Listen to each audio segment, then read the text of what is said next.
Halo bosku, welcome back to Ninja Sawit TV. Halo guys, jumpa kembali di channel Ninja TV.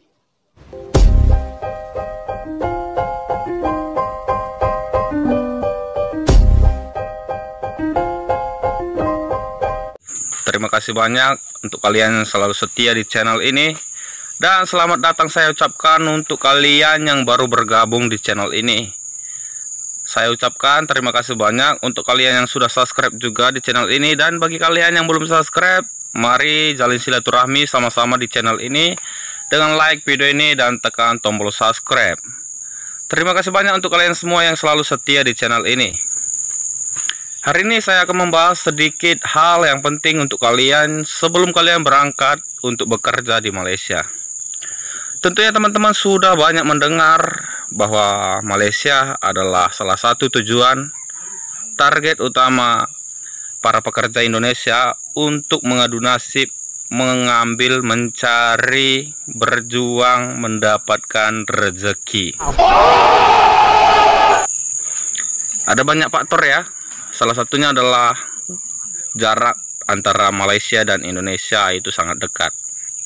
Faktor kedua, bahasa yang kita gunakan itu tidak menjadi masalah. Karena bahasa Melayu dan Indonesia, meskipun dalam pengucapannya itu sedikit berbeda, namun setiap ucapan itu dapat kita pahami. Namun sebelum teman-teman berangkat ke Malaysia, saya sarankan untuk teman-teman itu harus memenuhi kriteria dulu sebelum teman-teman memastikan berjuang di Malaysia. Jangan sampai teman-teman nanti setelah sampai Malaysia baru menyesal dan merasa tidak sesuai. Kita membahas versi kelapa sawit ya. Kita membandingkan dengan versi pekerja bangunan. Jadi pekerja kelapa sawit dan pekerja bangunan yang ada di Malaysia. Ini adalah informasi yang real ya. Jadi saya menanyakan kepada salah satu teman saya yang sudah bekerja di Malaysia di bagian pembangunan ya, bangunan atau konstruksi. Saya akan membahas dulu di versi perkebunan kelapa sawit, yaitu saya sendiri sudah merasakannya. Di pekerjaan perkebunan kelapa sawit, teman-teman itu akan dibayar itu minimal 1.500. Itu kotor ya, karena ada potongan air dan listrik. Itu potongannya nggak terlalu besar sih. Teman-teman bisa mendapatkan juga gaji maksimal yang sudah saya tanya di tempat ini tuh bisa mencapai 4.000-an. Itu bisa diangka rupiahkan itu 13-14 juta. Atau dengan kata lain, waktu pekerjaannya itu lagi sepi-sepi di tempat ini itu sampai 15 juta mereka. Karena yang kerja itu 4 orang, cutting man-nya 4 orang itu tolak man-nya. Jadi bisa sampai gaji sebesar itu dengan posisi buah yang banyak dan pekerja yang sedikit. Namun teman-teman jangan tergiur gaji yang besar dulu ya. Karena yang namanya pekerjaan perkebunan kelapa sawit itu sangat berbeda dengan konstruksi ya. Perkebunan kelapa sawit itu gaji besarnya berdasarkan buah, berdasarkan ton.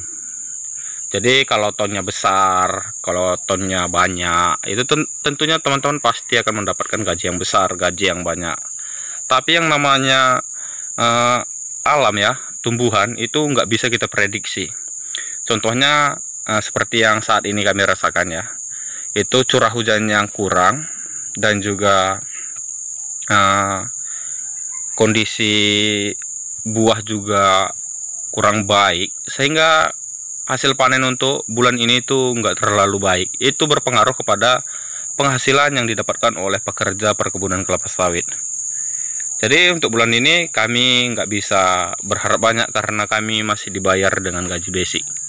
Padahal saya sudah berharap di bulan ini bisa mendapatkan lebih daripada gaji basic, namun kenyataannya nggak bisa. Karena itu tadi faktornya, buah sedikit dan pekerjaan nggak banyak.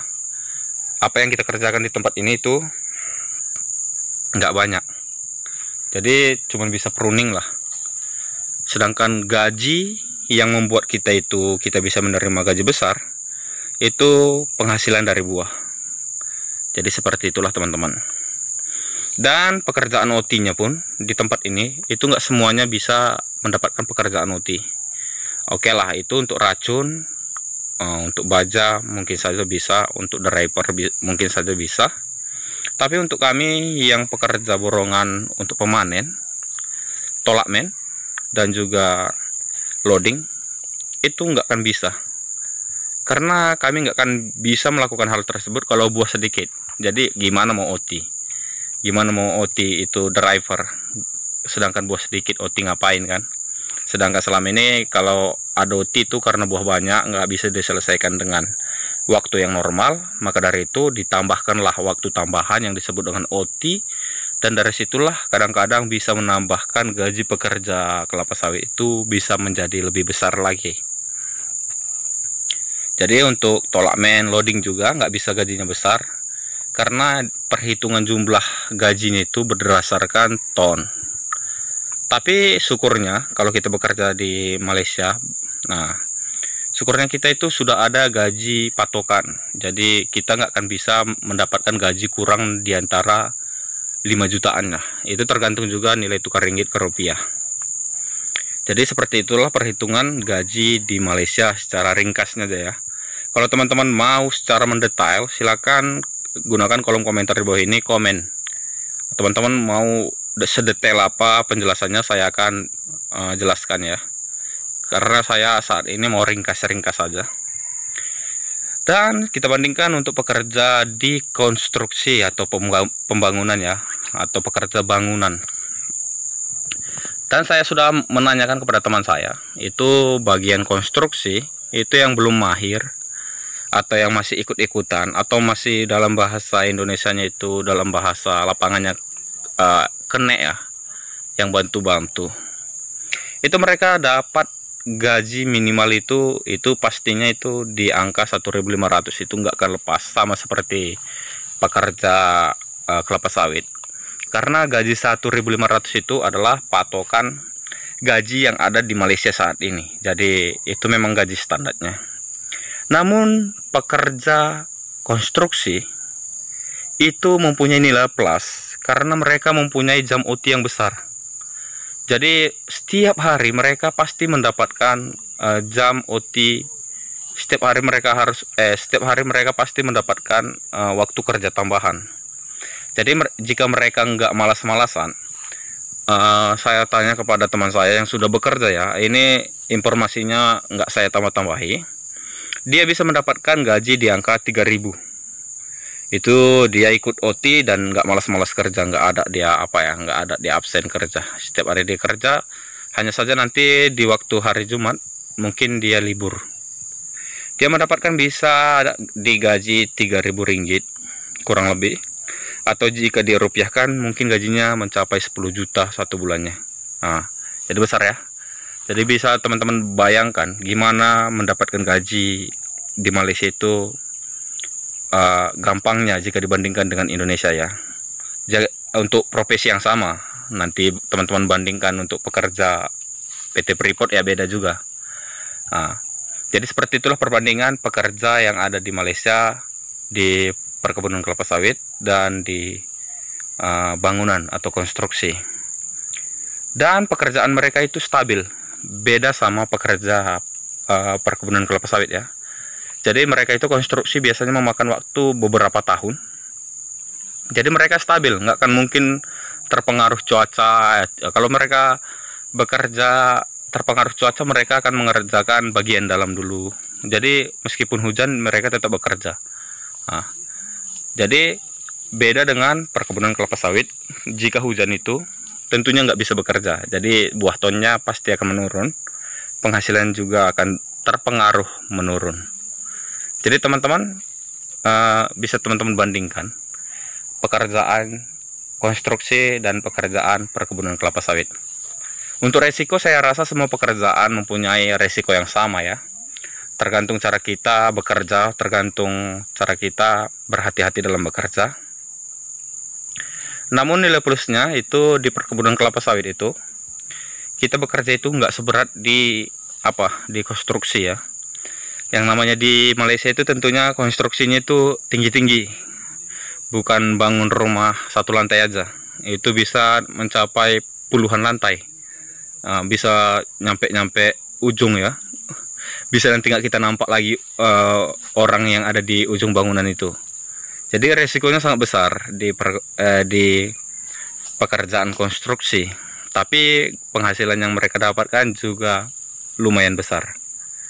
Jadi teman-teman yang mau berangkat ke Malaysia, yang mencari-cari informasi apakah bekerja di konstruksi atau bekerja di perkebunan kelapa sawit, saya rasa video ini adalah satu referensi untuk teman-teman yang mau bekerja di perkebunan kelapa sawit, agar teman-teman itu nggak salah langkah, agar teman-teman itu nanti nyampe di Malaysia itu nyaman ya, nggak ada penyesalan.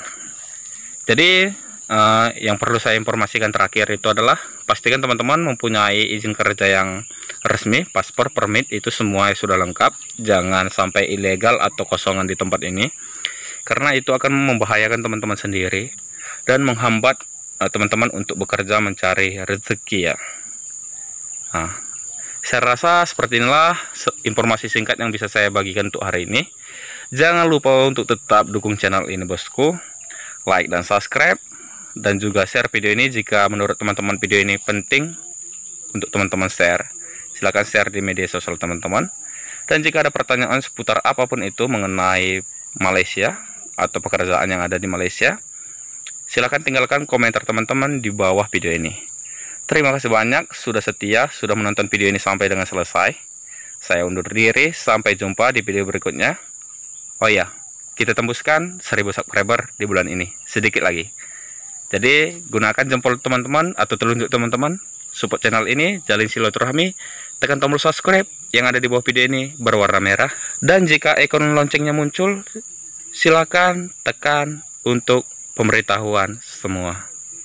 Terima kasih banyak selalu setia di channel ini. Kalian membuat saya semakin betah bekerja di tempat ini. Semakin hari semakin sering mengupload video untuk kita semua. Terima kasih banyak. Sampai jumpa di video berikutnya. Dadah bosku.